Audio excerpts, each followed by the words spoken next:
Alright, this is a basic tutorial in setting up headers and title pages in an APA 6th edition paper, and I'm doing this for my students in Indiana Wesleyan University. And honestly, as I've told some of you before, I'm no expert in this myself, but I can always follow instructions when they're given to me on something like this. And so I'm just following the instructions that are in this APA 6th edition guide that the university should have given you. I assume you've got it. If you don't have it, either in a printed copy or in a document that will open in Adobe Reader, let me know. You can email me. I'll send you a copy via email, or if perhaps you're not my student watching this, you can ask your instructor and he or she will send you one. So this is the basic document, and the instructions in this particular copy are on page 17. I have seen some printed out versions that were on page 15, but you want to look for this section that says setting up headers, and specifically this section that says headers in Word 2007 2010. And so we're going to follow these instructions right there as we do this. So I'm going to minimize this. I've got a separate copy I'm looking at. We're going to open up Microsoft Word. Okay, so if you just installed Microsoft Word, you'd probably see something like this. And if for some reason you don't see these margins, go over to your View tab. Make sure that you click on Ruler so that you can see these rulers up here. That's going to be important and part of what we do. And then from now on, anytime you open up Word, they'll automatically be there. You won't have to do that every time. Something else you want to check right from the very beginning is you want to check your font, your style, and your size. Notice here that it says Calibri, which is the new default font for Word 2010. I'm using Word 2010 for Windows here, by the way. And this is not really appropriate for an APA paper. You want to be using Times New Roman, and so you can choose Times New Roman either from dropping down this menu, or you can just start typing it in.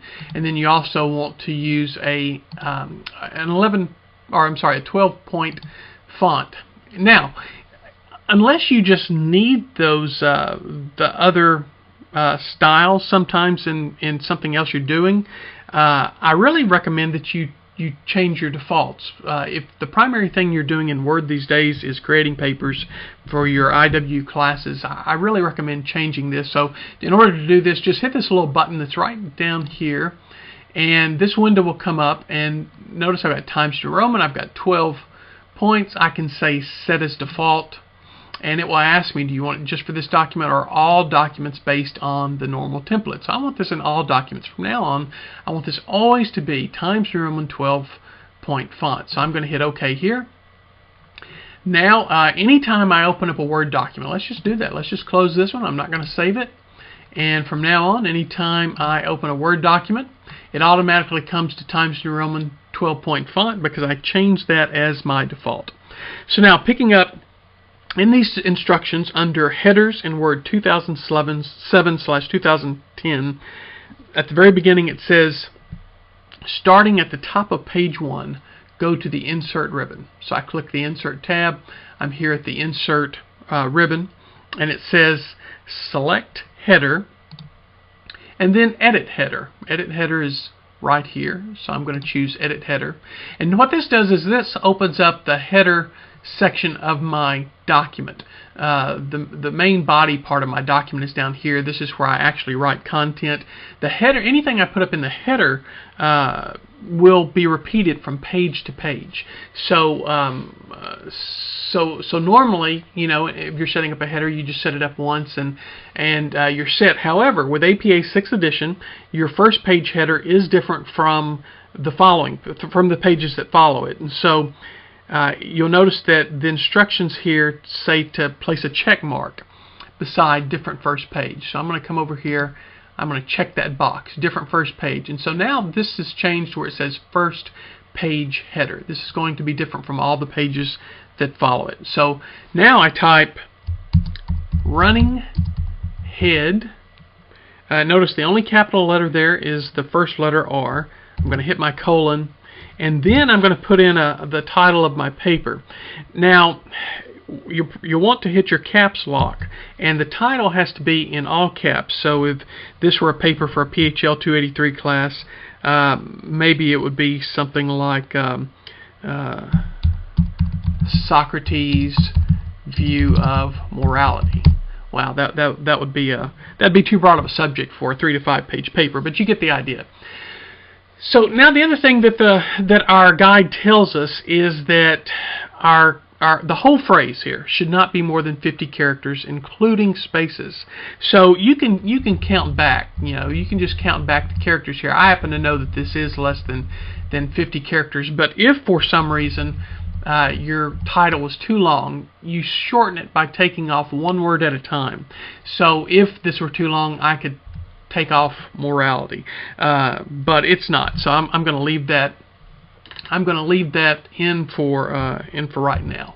Okay, all right, there we go.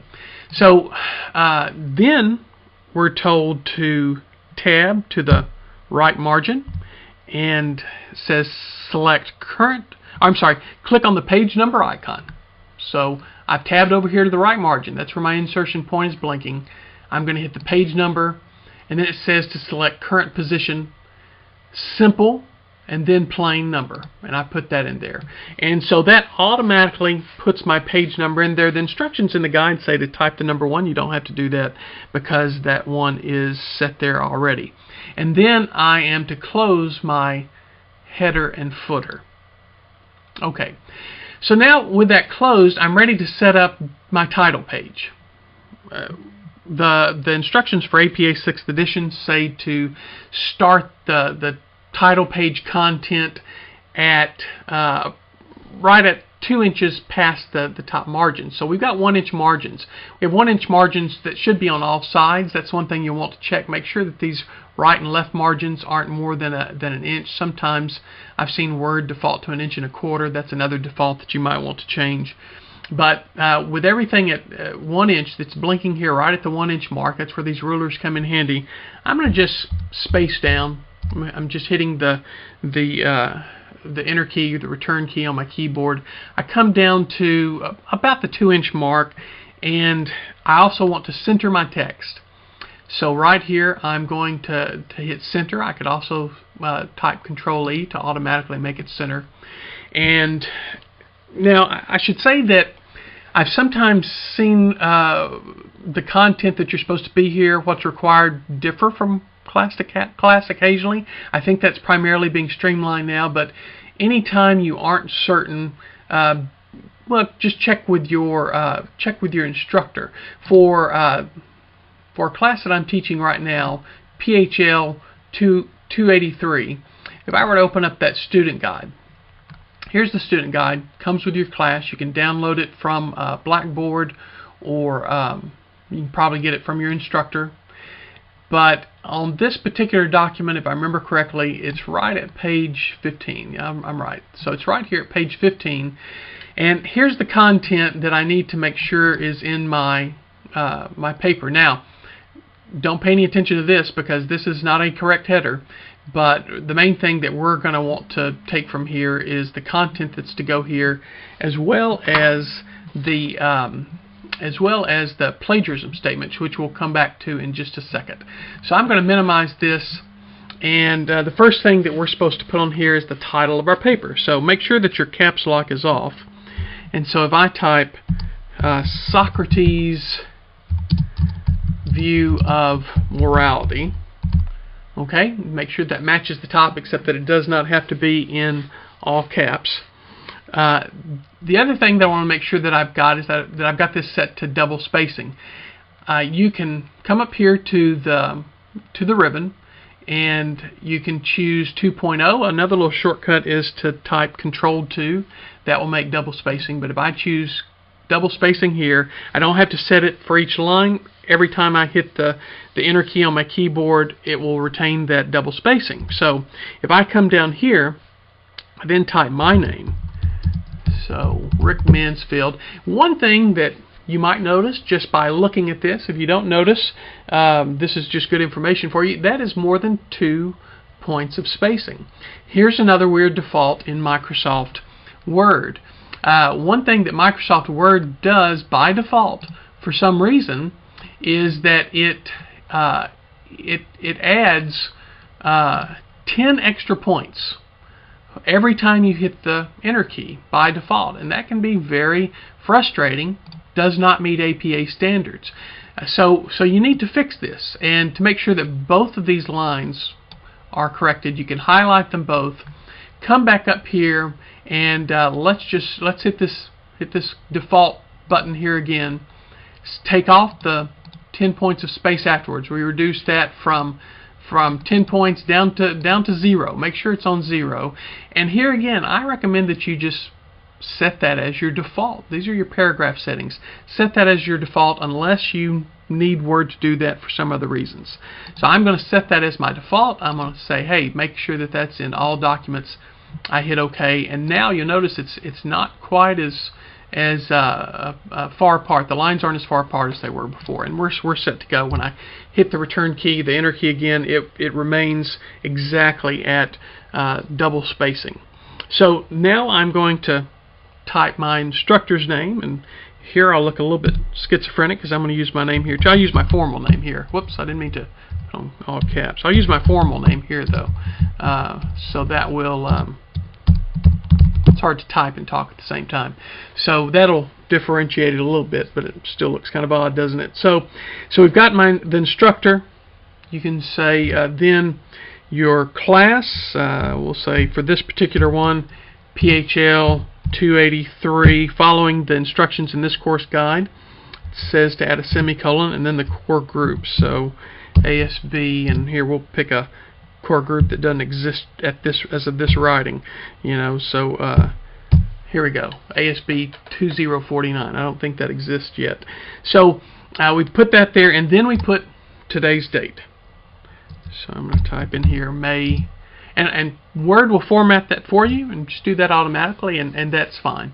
So now I'm going to come down here, and near the bottom of my page, I've never heard an exact place that this has to go, but it should go probably in the last third or last fourth of the page. You want to put your plagiarism statement. I'm going to go back to the left inch margin for my paragraphing.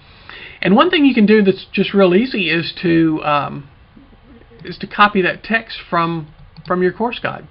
And that will save you some time. And so I'm going to just take this right here, and I'm going to just choose copy, and then I'm going to come back to my document, and you can right click and choose paste, or control V will paste that as well. Some different paste options.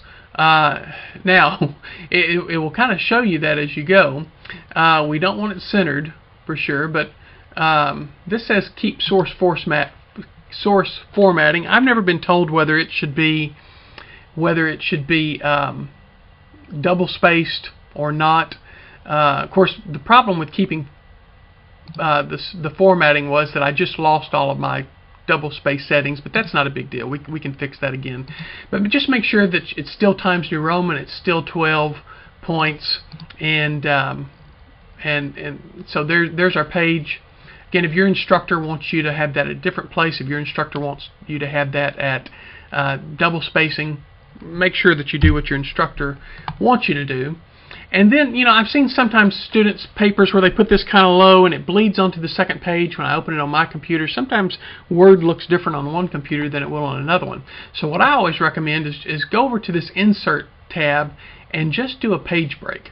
If you do a page break, now whatever I start typing here, this is going to be on the new page. Now, if it's too low, you're going to still have an extra page, but at least I know that when I start to type my paper, it's going to be at the very top of the page. Now, we've got to go again and set up our headers for the second page. So we're going to go back to our insert ribbon here, and in our insert ribbon, we're going to select header, just like we did before. Edit header.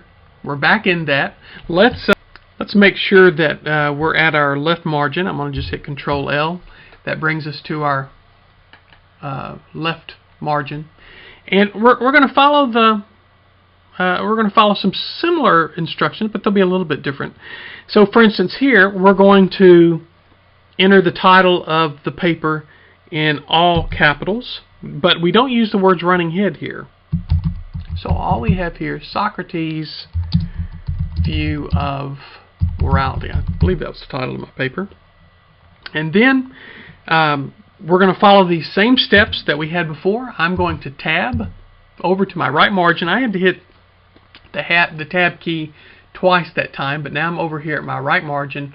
I choose Insert Page Number, and I choose Current Position, Simple, Plain Number, and it's there. And now for every time as I'm typing my paper and I'm beginning a new page, this will remain the same on pages 2 through 100, 2 through 1,000, except for the page number will update.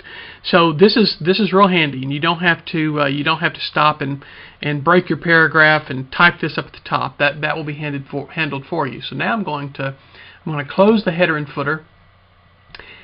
And right here, the first thing we want to do is we're going to go back here and center. We've got to put our title one more time. This is the fourth time I think we've had to add our title. But we're going to do it one more time. This is not in all caps. So I just type this, Socrates' View of Morality. Hit return again. It remains double spaced. I'm going to go to my left in margin. You can tab to indent that first paragraph. Sometimes Word will keep that and sometimes not.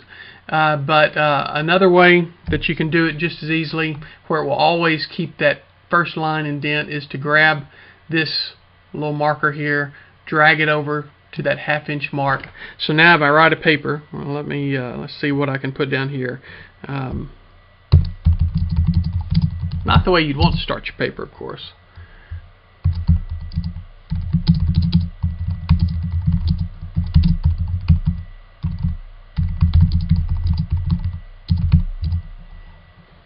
Okay, I don't know how well the sentence fluency comes across there.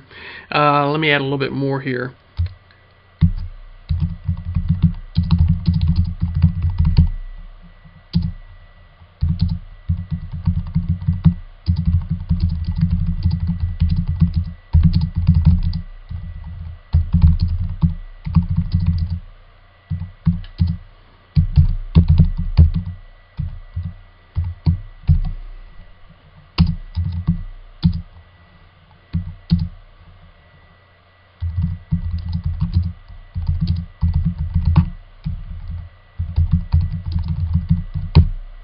And we could go on there. But when I hit the return key, notice that my indent still stays in place.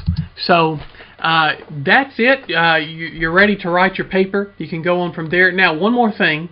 The great thing about once we've got this set up and we've got it set up right, there's no need to necessarily have to do this again every time. You can save this as a template. You can do this the easy way and just take the same paper and just rewrite it with just replace the contents every time.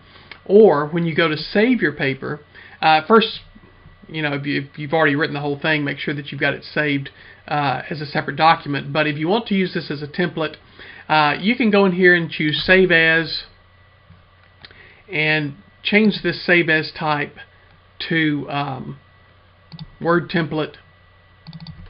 And I'm going to change my title here to APA 6, and I'm going to hit Save.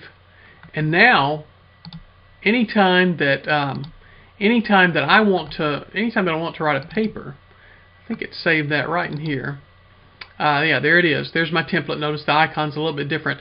If I double click on this, my paper comes up, but it hasn't been saved with a document name yet. This is like having a new document. So all I need to do is replace that title. If it's a different course, replace this content, replace the date.